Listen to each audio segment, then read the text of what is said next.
সেটা হচ্ছে তারা কিন্তু এখানকার সিনিয়র এডিটরদের সঙ্গে যখন মিলিত হয়েছিলেন তখন কিন্তু স্পষ্ট বলেছিলেন এই প্রশ্নের উত্তরে যে শেখ হাসিনা প্রত্যর্পণের বিষয়টা কোনো দ্বিপাক্ষিক সম্পর্ক উন্নতির কোনো একটা মাপকাঠি নয়।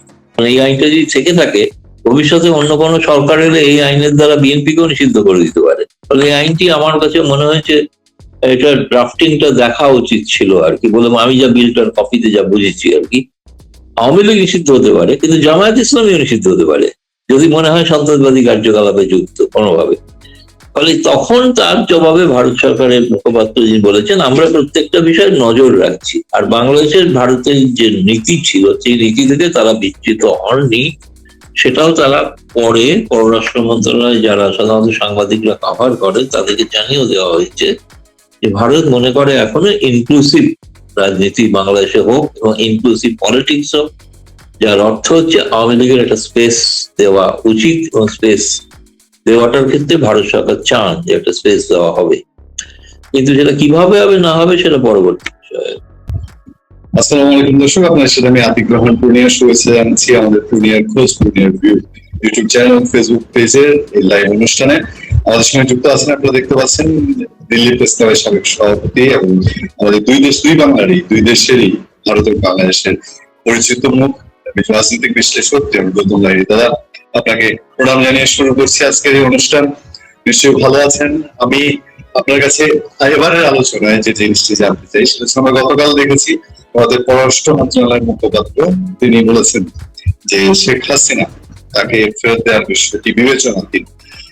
এই বিষয়টা আদ্যপান্ত একটু জানতে চাই যে ভারত সরকার নতুন কোন সিদ্ধান্ত নিল কিনা বা এটার ইফেক্ট কি করতে পারে, এই বিস্তারিত আপনার বিশ্লেষণ এবং আপনি আরো যা জানেন আপনার কাছ থেকে সেই তথ্যগুলো আমরা একটু জেনে নিতে চাই। জানবো তোমরা। ধন্যবাদ, শুভ সন্ধ্যা। প্রথম কথা যেটা বলবো যে আমি যতটুকু বুঝেছি কথা বলে, সেটা হচ্ছে তিনি মুখপাত্র যেটা বলেছেন তাতে একটা কথাই হয়তো বলা হয়েছে যে আমরা খতিয়ে বিচার করে দেখছি, পর্যালোচনা করছি এবং আইনি এবং বিচার বিভাগীয় ব্যবস্থা পর্যালোচনা করে দেখা হচ্ছে। খুব যে একটা নতুনত্ব কিছু আছে বলে আমার অন্তত মনে হয় না। গত নভেম্বর মাসে যে কথাটা পররাষ্ট্র মন্ত্রণালয় থেকে বলা হয়েছিল তারই একটা অন্যভাবে বলতে পারেন পুনরুক্তি। দ্বিতীয় কথাটা যেটা বলি সেটা স্বাভাবিকভাবেই বাংলাদেশ কর্তৃপক্ষ তারা যে যেখানে যখনই ভারতে বা যে কোনো মঞ্চেই তারা আসুন এই দাবিটা তারা সবসময় রাখবেন এবং তুলবেন, সেটা তারা বলেছেন। একই সঙ্গে কিন্তু ভারতে যখন ছিলেন যে কথাটা বাংলাদেশে খুব একটা প্রচারিত নয়, সেটা হচ্ছে তারা কিন্তু এখানকার সিনিয়র এডিটরদের সঙ্গে যখন মিলিত হয়েছিলেন তখন কিন্তু স্পষ্ট বলেছিলেন এই প্রশ্নের উত্তরে যে শেখ হাসিনা প্রত্যর্পণের বিষয়টা কোনো দ্বিপাক্ষিক সম্পর্ক উন্নতির কোনো একটা মাপকাঠি নয়। এটা একটা ঘটনা, এটা লাগাতার থাকবে দাবিটা, কিন্তু কেবলমাত্র এইটা করা হচ্ছে না বলে এই সম্পর্ক উন্নত হবে না এমন কোনো ইঙ্গিত, এমন কোনো বার্তা তারা দেন। ফলে এই প্রশ্নটা যেহেতু প্রকাশ্যে তারা বিবৃতিতে উল্লেখ করেছেন এবং মরিশাসে গিয়েও ভারতীয় সাংবাদিকদের কাছে বলেছেন, তো স্বাভাবিকভাবেই সেই ঘটনাটার পরে এই প্রথম পররাষ্ট্র মন্ত্রণালয়ের মুখপাত্রের সাপ্তাহিক ব্রিফিং ছিল। এখানে রোজ তারা কোনো প্রশ্নের উত্তর দেন না, বাংলাদেশের ক্ষেত্রে হয়তো হতে পারে, সুযোগ আছে, তো আমাদের এখানে সপ্তাহে একদিনই যাবতীয় প্রশ্নের উত্তর দেওয়া হয়। ফলে এই সপ্তাহে যা উত্তর দেওয়ার হয়ে গেছে, আবার আগামী সপ্তাহে সেই সমন্বয়ে সেই প্রশ্নগুলোর উত্তর দেওয়ার সময় তারা কিন্তু এই কথাটা বলেছেন যে এটা কোনোভাবেই কিন্তু তার উপর নির্ভর করছে না। দ্বিতীয়ত আরেকটি বিষয় যেটা আপনারা বাংলাদেশে হয়তো বহুল প্রচারিত নয়, সেটা হচ্ছে যে শেখ হাসিনা নিজে ইতিমধ্যে আন্তর্জাতিক অপরাধ ট্রাইব্যুনালের কাছে একটি চিঠি দিয়ে সেই রায়ের পর্যালোচনা করার কথা বলেছেন। তার তিনি 14 দিন সময়ের কথা বলেছিলেন এবং 14 দিন সময় অতিক্রান্ত হতে চলেছে। ফলে এর পরবর্তী পদক্ষেপ হিসেবে তিনি আন্তর্জাতিক কোনো আদালতে দ্বারস্থ হবেন কিনা সেটা এখনো নিশ্চিত নয়, এটা আমি এখনো জানতে পারিনি। হয়তো এটা একটা খুব শীঘ্রই হয়তো জানা যেতে পারে। যেদিন যদি দ্বারস্থ হন তাহলে নিশ্চয়ই আমরা সেটা ভারতে থেকে জানতে পারবো। ভারতীয় সংবাদ মাধ্যমকে সেটা জানিয়ে দেওয়া হয় সাধারণত যে তিনি যে পদক্ষেপ নিচ্ছেন। তিনি গত 2 মের মধ্যে এই পররাষ্ট্র মন্ত্রণালয়ের মন্ত্রী এবং উপদেষ্টা তারা ঘুরে যাওয়ার পরেও তারা একটা কথা বলেছিলেন, যে এটাও বলেছিলেন যে ভারতে থেকে যেন শেখ হাসিনা এমন কোনো বিবৃতি না দেন। কিন্তু সেরকম কোনো বিবৃতি রাজনৈতিক বিবৃতি নয়, কিন্তু 7ই এপ্রিল এবং 10ই এপ্রিল এবং 17ই এপ্রিল দুদিনই কিন্তু মুজিবনগর প্রতিষ্ঠা উপলক্ষে তিনি আওয়ামী লীগ কর্মীবৃন্দর উদ্দেশ্যে ফেসবুক মারফত ভাষণ দিয়েছেন। কারণ ফেসবুক তো ভারতে নিয়ন্ত্রণ করার কিছু নেই, ফলে সেটা ফেসবুকের কর্তৃপক্ষ তারা সিদ্ধান্ত নিতে পারেন বন্ধ করবেন কি করবেন না।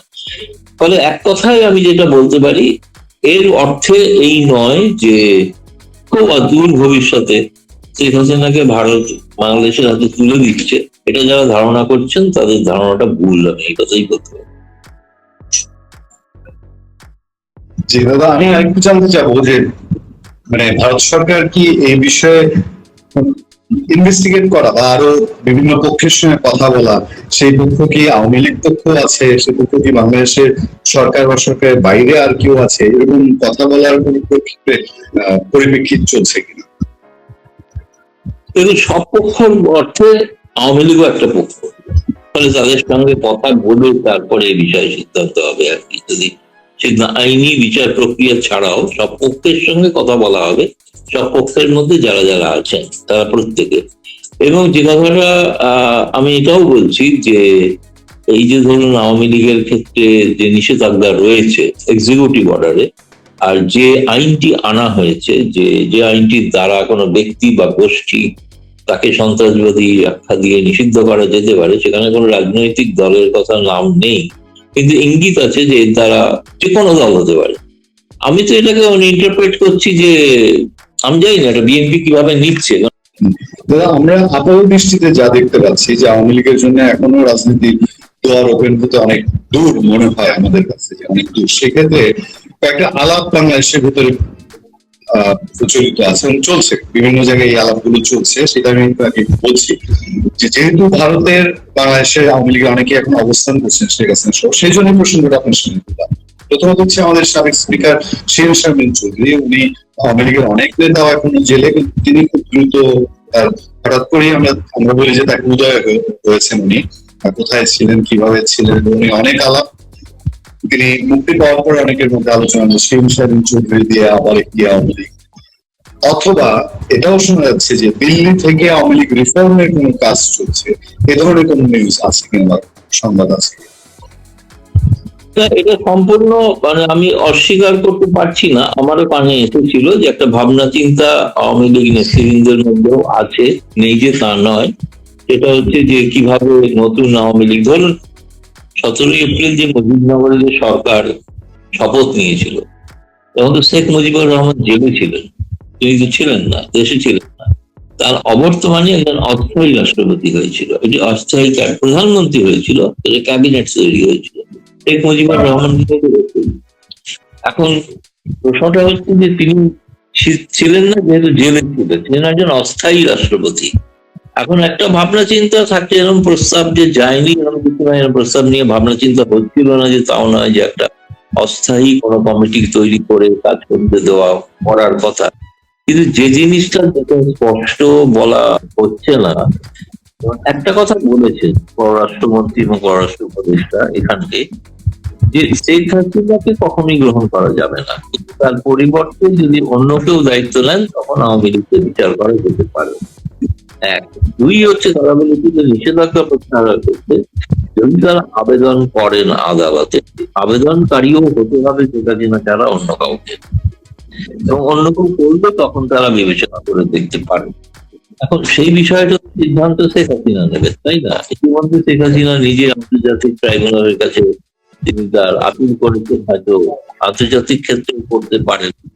আমি যেটা সর্বশেষ আমার যেটা সব শুনে মনে হয়েছে যে বর্তমানে বাংলাদেশের যে পরিস্থিতি, সেই পরিস্থিতির কারণে এই সময় যে একটা প্রবল আর্থিক সংকটের মধ্যে বাংলাদেশ চলেছে, মানুষকে দীর্ঘদিন পেট্রোল ডিজেলের জন্য অপেক্ষা করতে হচ্ছে, গ্যাসের অভাব, বিদ্যুতের অভাব, এই যে একটা পরিস্থিতি, এই অবস্থায় রাজনীতিটাকে প্রাধান্য দেওয়ার থেকে আমার মনে হয়েছে শেখ হাসিনা আর কিছুদিন অপেক্ষা করতে চাইছেন।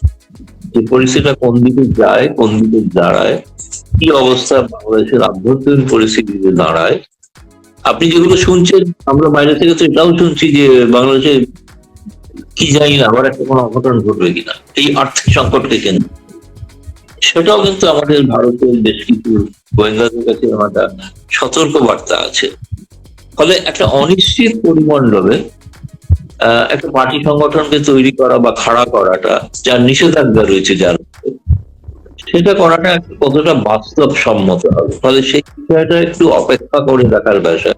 আমার মনে হয় এই বিষয়ে আরো 4-5 মাস বাদে হয়তো নিশ্চয়ই, এরকম নয় যে এরকম আমি যতটুকু জানি বা শুনেছি তার ঘনিষ্ঠ লোকেদের থেকে যে শেখ হাসিনা পদ আঁকড়ে ধরে থাকতে চাইছেন, কিন্তু শেখ হাসিনা যখনই কোনো কর্মীদের সভায় ভাষণ দিচ্ছেন, তাতে আমি অন্তত এমন একজনও কর্মী পাইনি যে বলছে শেখ হাসিনার বিকল্প কেউ নেতা।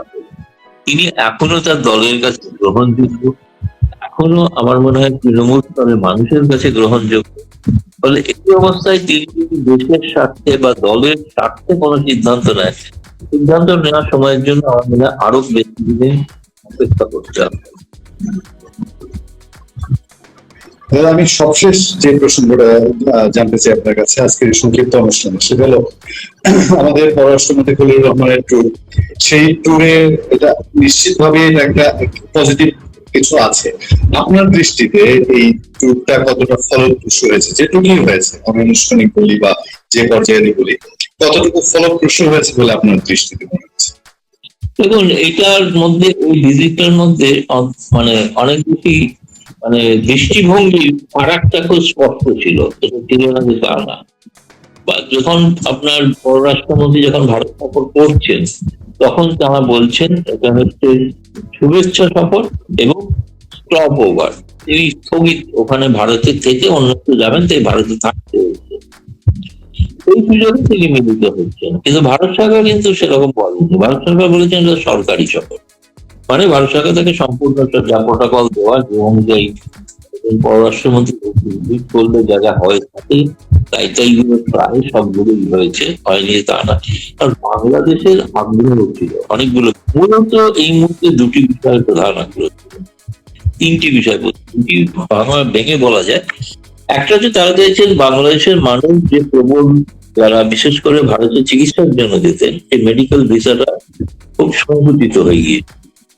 সেই মেডিকেল ভিসাটা এবং বাণিজ্য সম্পর্কটা বাড়ানো দরকার। বাণিজ্য না হলে কিন্তু সেখানে কোনো রাজস্ব আসবে না, কর্মসংস্থান হবে না, বাণিজ্যটা বন্ধ হয়ে যাচ্ছে। ভারত বাংলাদেশকে কিভাবে চালু করা যায়।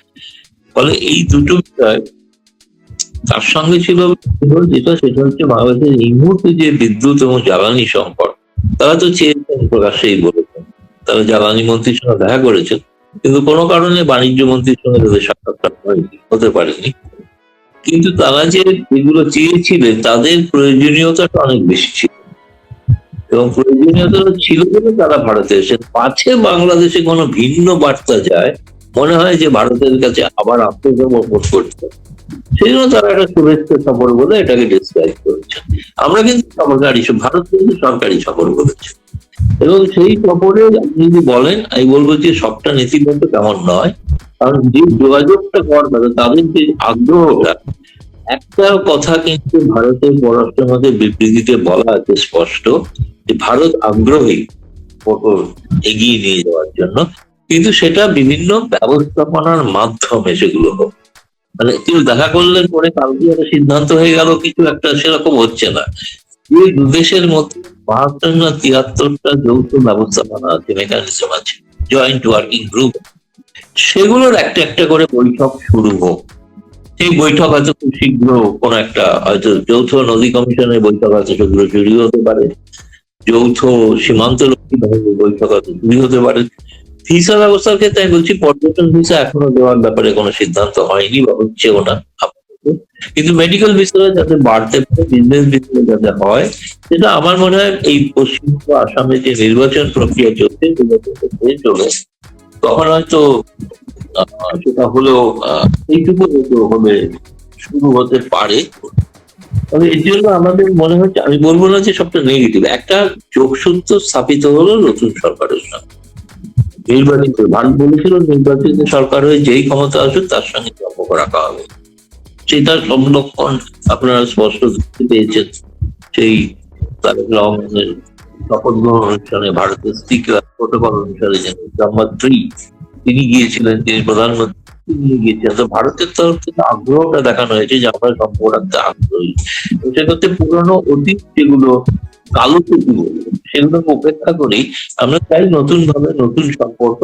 কোথায় একটা কমেন্ট শূন্য থেকে শুরু করা, শূন্যটা এই কারণেই শূন্য থেকে শুরু করা যে ইউনিভার্সের আমার একটা সংস্থাকে ভেঙে চুরমার করে দিয়েছিল, ফলে সেটাকে আবার কি করে নতুন করে শুরু করা যায় সেই বিষয়ে একটা এই নীতিগত ঐক্যমত হয়েছে যে আপাতত দু দেশের দ্বিপাক্ষিক পর্যায়ের বৈঠকগুলো পর্যায়ক্রমে শুরু হতে পারে। এটা যদি বলেন, এটাই বলবো একটা ইতিবাচক দিক।